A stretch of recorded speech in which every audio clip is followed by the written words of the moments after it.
Madam Vice President, during the 6 years of your term, ano yung ipopursue nyo na primary mandates ng inyong opisina? Mr. Chair, Your Honor, Yusek Lopez will answer the question. Mr. Chair, Madam Vice President, if you don't mind. Thank you. Tungkol po, sorry, Chief of Staff.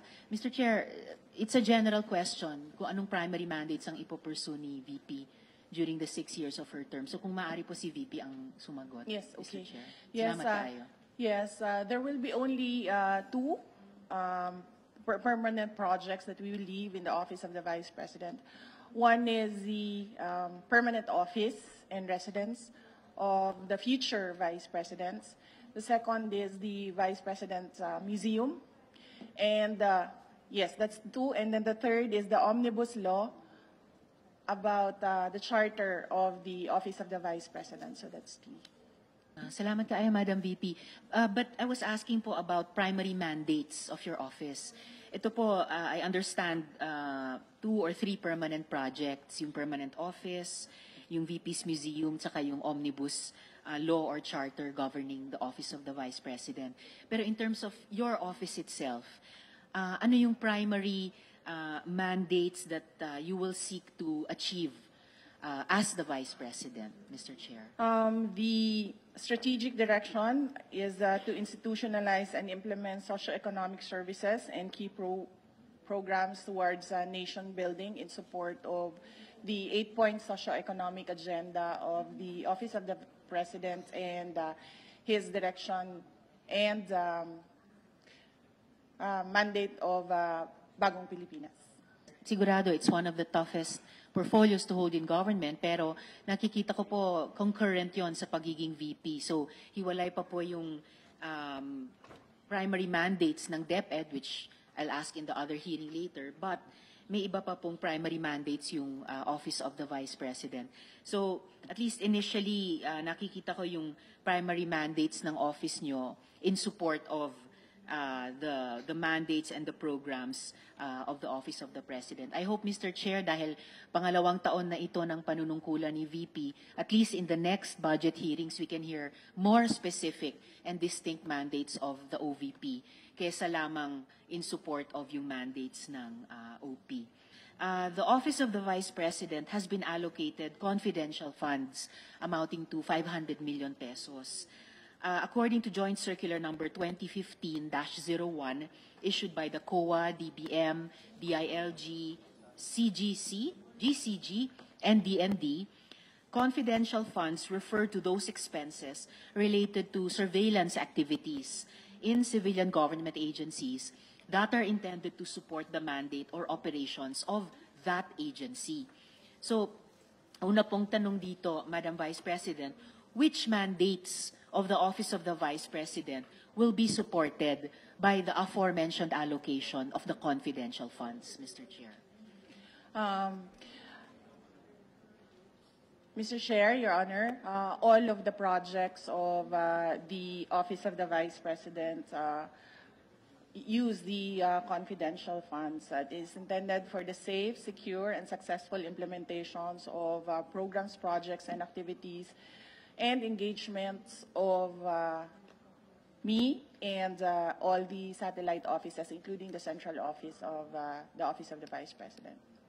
Kanina po sabi nyo yung primary mandates ng office nyo in the next 6 years would be in support of the primary mandates of the OP. So, alin po sa mga primary mandates na yon, as you conceive them in support of the primary mandates of the OP, alin sa mga primary mandates na yon ang masusuportahan or specifically gagastusan ng confidential funds na ia-allocate ng Kongreso sa office nyo? Yes, Mr. Chair, Your Honor, the constitutional mandate of the Office of the Vice President is only to be a reserve, a bench warmer, in the event of, I do not want to mention it, but in the event that the President cannot discharge his functions. That is the constitutional mandate of the Office of the Vice President. Apart from that, all the other projects of the Office of the Programs, Projects, and Activities of the Office of the Vice President will depend largely on the decision and discretion of the incumbent elected vice president. So for my term, we decided on 3 permanent projects: the charter, the museum, and the permanent office and residence of the office of the vice president. And then we took on the projects that made the most impact when I was mayor of Davao City. These are the entrepreneurship program, the peace building in communities, the Pagbabago advocacy campaign. We added the Pagbabago A Million Trees in support of the mandate of the DNR. And then we have the Pansarap program in support of the Department of Health and the Department of Education. And then we created the Disaster Operations Center in support of NDRIMC and all those local governments who are asking for help from the Office of the Vice President when there are calamities or emergencies in their localities. And the buses donated to me, I lent to the Office of the Vice President to support the Libreng Sakay program of the national government. In addition to that, I discharge the functions and the duties of the Secretary of the Department of Education. And in addition to that, I was tasked by the President to co-chair the National Task Force on Ending Local Communist, NTF-ELCAC. And in addition to that, I also took on the role of President of the Southeast Asian Education Ministers Organization, CIMEO. And all of these activities use confidential funds. Kung ibig nyo pong sabihin, lahat nito, starting with the bench warming and being a reserve, and then yung entrepreneurship program, yung peace building, yung Pansarap, yung Million Trees, yung Pagbabago Advocacy, yung Disaster Operations Center, yung Libreng Sakay, and yung binanggit nyong 3 permanent projects: the permanent office, the VP's Museum, and the Omnibus Law or Charter. Bawat isa sa mga ito gagastosan ng confidential funds ng opisina nyo? Yes. Mainly, the confidential funds, as I said, is for the safe, secure, and successful implementations of the programs, projects, and activities and engagements of the Office of the Vice President. In addition, there are times when the President is on official trips, travel abroad. I chair the executive committee, which is the caretaker of the Office of the Vice President. This is an additional dagdag trabaho sa lahat ng mga trabaho na na-mention ko po.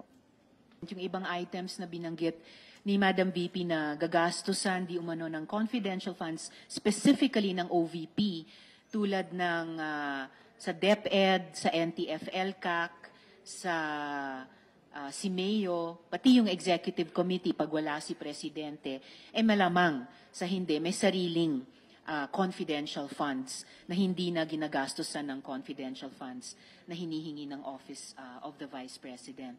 Madam VP, Mr. Chair, furthermore, the joint circular I cited provides that confidential funds can only be used for a limited range of purposes, such as the rental of transport activities related to confidential activities. So in broad terms po, saang mga activities na enumerated sa joint circular gagamitin yung confidential funds?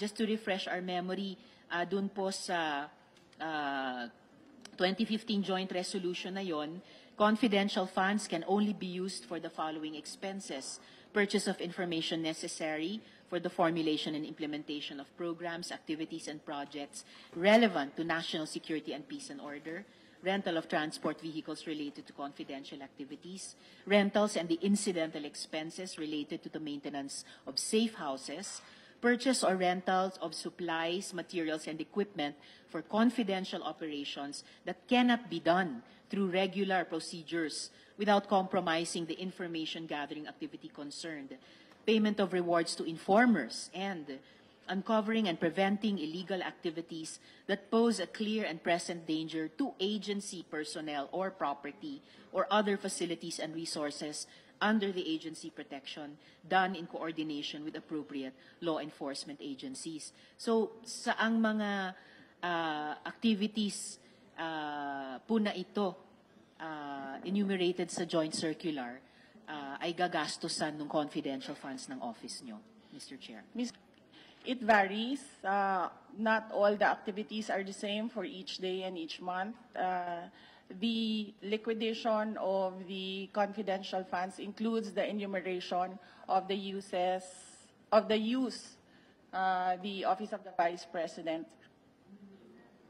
The confidential funds report, the joint memorandum circular requires the confidential fund report submission to the Office of the Vice President, the Senate President, the Speaker of the House of Representatives, and the Commission on Audit, and we submitted the list of activities to these offices. So, just to clarify, Madam VP, since confidential funds refer to those agencies related to surveillance activities undertaken by civilian government agencies, ibig po bang sabihin na yung opisina ninyo will be gathering intelligence on certain subjects or entities in support sa inyong mandates o mga operasyon, Mr.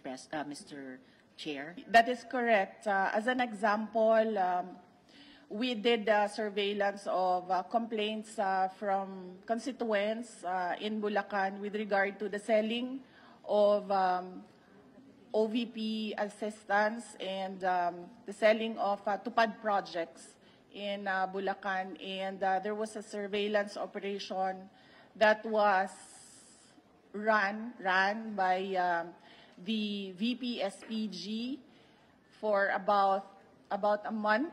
And we were able to apprehend the person, and we were able to successfully prosecute the case, and that person went to jail for ilang months? For 6 months. So that is an example of the surveillance activities that is conducted by the VP SPG for the projects and activities of the Office of the Vice President. It was in Bulacan. Salamat kaayo, Madam VP. I ask this because the National Intelligence Coordinating Agency was established to direct, coordinate, and integrate national intelligence activities. And this includes the collation of intelligence gathered from various sources. So we'd like more information as to the intelligence operations of the OVP. Sa aling mga sources magagather ng impormasyon yung OVP? Kukuha ba kayo ng intelligence mula sa ating mga existing intelligence services tulad ng NICA o tulad ng DND at PNP? Mr. Chair, Your Honor, no. Intelligence starts with the communities and the stakeholders, and then if there are complaints, and then it is built up through intelligence and surveillance services, and then a dossier or a report is started, and then it goes through levels through the Office of the Vice President and VP SPG. So we do not seek intelligence reports from other government agencies, but the intelligence reports starts from the ground in the communities that that are engaged by the Office of the Vice President. Salamat kayo, Madam VP. Actually, I'll get to that process also in a bit. Dahil meron pong established na intelligence cycle at meron pong established na chain of command for the intelligence activities ng ating gobyerno at ng ating republika. And sa pagkaalam ko po, walang hiwalay na chain of command for Intel ang OVP. In fact, ang susunod kong tanong how can your honorable office, paano nyo po maa-assure yung mga miyembro nitong komite na yung collection ng intel ng inyong opisina hindi magre-resulta sa redundancy or duplication of effort? There is no redundancy and duplication of effort because we have different mandates from the other government agencies. Indeed, Mr. Chair, Madam VP, different mandates. And kanina, nilista nyo na po yung iba't ibang mandates ng OVP. Meron din pong klarong at complementary mandate ang intelligence community ng gobyerno sa ating bansa. And as I had been saying since last year's budget debates, we should leave intelligence to the experts, just as we leave education to the DepEd and we leave the mandates of the OVP to the OVP. Ano po ba yung magiging subjects ng OVP intelligence gathering operations? Ano yung mga intensyon at capabilities ng mga subjects na ito na kailangan ng OVP ng intelligence on these? At paano nitong mga subjects tinathreaten yung operations ng OVP? Confidential funds is used for the safe, secure, and successful implementations of the projects, programs, and activities and engagements of the Office of the Vice President. Sino po yung subjects? Ano yung intentions at capabilities ng mga subjects? At paano tinetrete ng mga subjects na to yung mga operasyon ng OVP? This is for the successful, safe, secure, and successful implementation of the projects, programs, and activities and engagements of the Office of the Vice Presidents.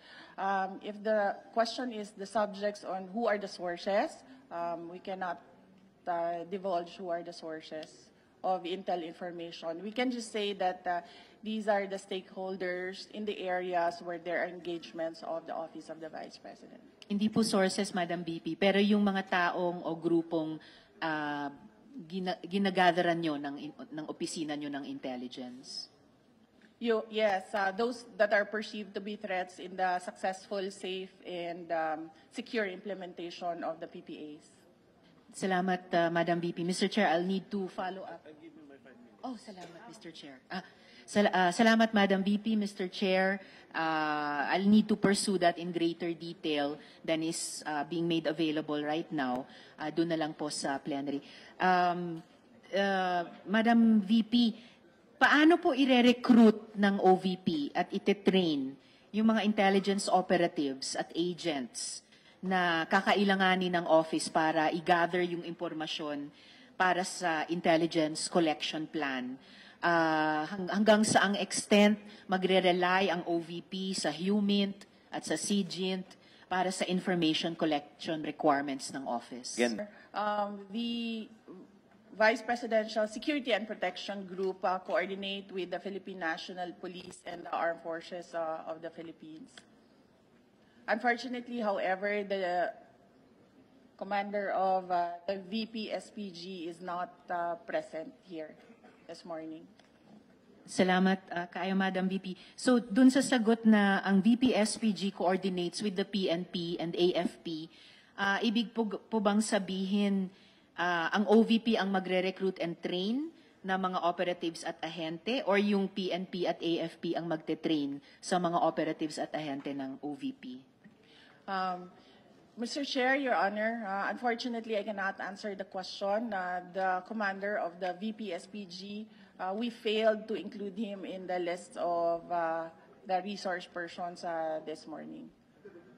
Yes, Mr. Chair. maybe we can, if you can put your questions in writing, we could submit it to the Office of the Vice President, and maybe, if possible, if because some of these matters are quite sensitive, so you can give them in executive session, or you can give them in a sealed envelope in writing. That's at your pleasure, Madam Vice President. Mr. Chair, Your Honor, we can easily do that. We can ask them to submit to the Secretariat of this committee. Salamat kaayo, Madam VP, and salamat, Mr. Chair. I look forward to that information to be submitted in writing to the committee through the Chair. And I'm glad na marinig tungkol sa coordination sa PNP at AFP dahil sila yung dalawa sa primary na halimbawa na may expertise sa Intel at may mandate sa Intel at gumaganap ng ganyang mga mandates in coordination with civilian agencies, including the OVP.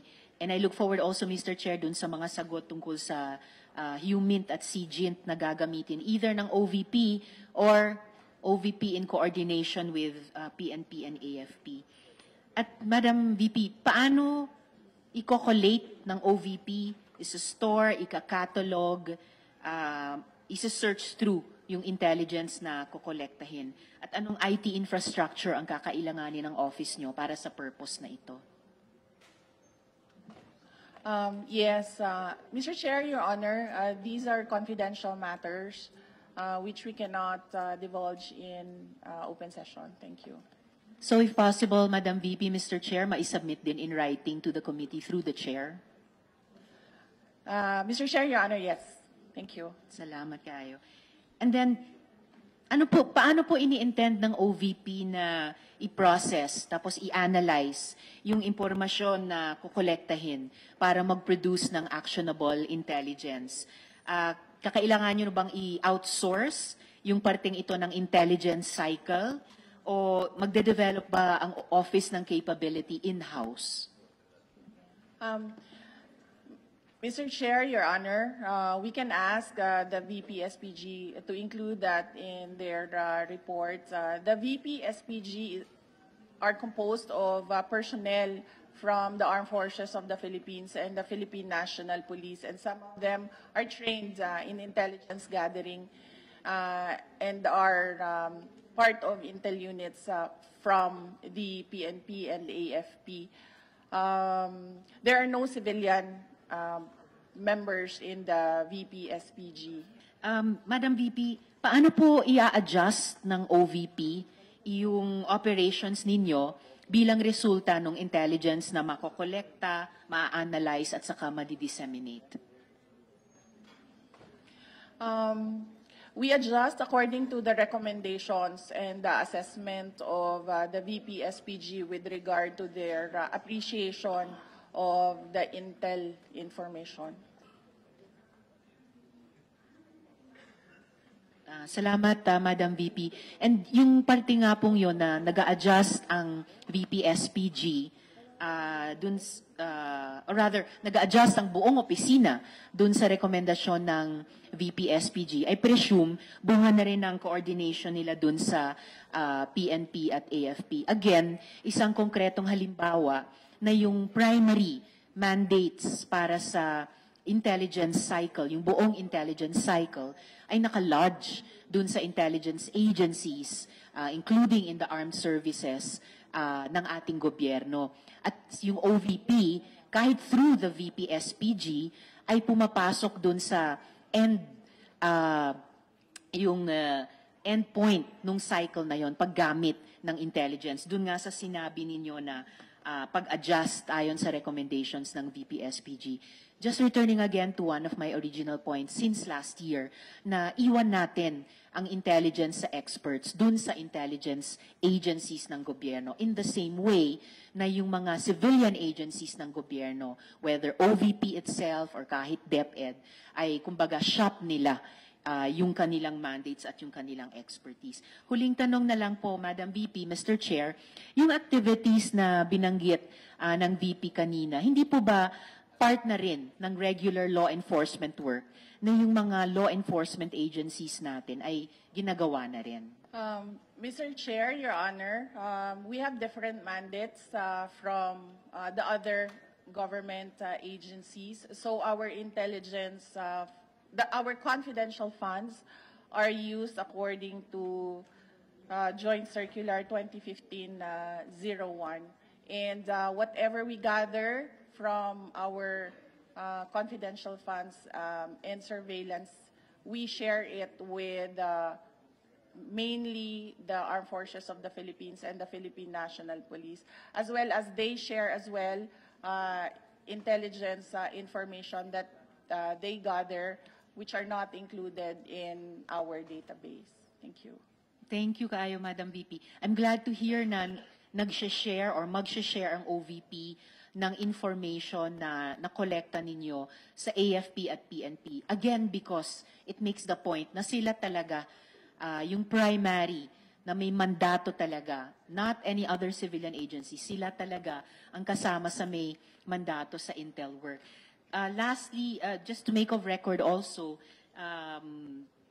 continuing from yung pagbanggit ko sa 2015 joint resolution na what the confidential funds may only be used for, nakasulat din dun sa 2015 joint resolution na confidential and intelligence funds cannot be used for salaries, wages, overtime, additional compensation, allowance, or other fringe benefits of officials and employees who are employed by the government in whatever capacity or elected officials except when authorized by law.